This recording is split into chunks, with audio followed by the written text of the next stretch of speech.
శ్రీనివాస్ ఒకప్పుడు ఇండస్ట్రీలో top director. ఇప్పుడు గుంటూరు కారం లాంటి ఫ్లాపులతో ఆ తర్వాత ఆయన తీయబోయే సినిమాల మీద ప్రేక్షకుల్లో నమ్మకం పోయింది. ఇప్పుడు వెంకటేష్ తో ఆదర్శ కుటుంబం AK-47 అంటూ మళ్ళీ వస్తున్నారు. కానీ ఇది నిజంగా కొత్త కథ లేక పాత చింతకాయ పచ్చడి అని కొత్త పేరుతో వడ్డిస్తున్నారా?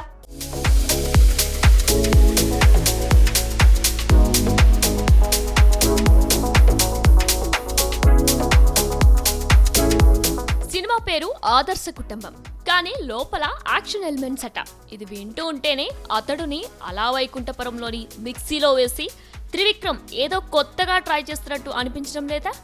గతంలో గుంటూరు కారంలో కూడా ఇలాగే కథ పక్కన పెట్టి కేవలం పంచ్ డైలాగుల మీద మ్యూజిక్ మీద ఆధారపడి బోర్ కొట్టించారు.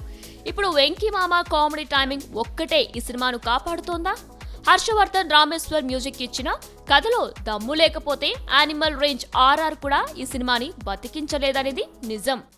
ఇంటర్వెల్ ట్విస్ట్ అట, అక్కడి నుంచి కథ మారుతుందట. ఇవన్నీ కూడా ఇండస్ట్రీలో ప్రతి సినిమాకి వినిపించే పాత కబుర్లే. త్రివిక్రమ్ ఇది డూ ఆర్ డై సిచ్యువేషన్. ఎందుకంటే తర్వాతి పాన్ ఇండియా మూవీకి బజ్ రావాలంటే ఈ సినిమా హిట్ అవ్వాలి. అంటే తన ఫ్యూచర్ కోసం ఆడియన్స్ మీద ఒక యావరేజ్ సినిమాను రుద్దబోతున్నారా, లేదా నిజంగానే ఒక కొత్త కంటెంట్ తో వస్తారా? వెంకటేష్ వంటి సీనియర్ హీరోని మళ్ళీ ఒకే ఫార్ములాలో ఇరికించి audience సాహసాన్ని పరీక్షిస్తారా?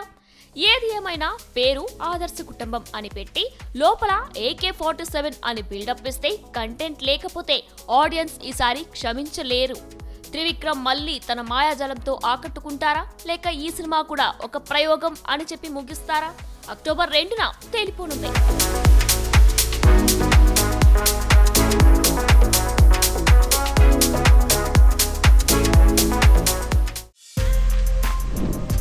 For more videos like this, subscribe Big TV channel.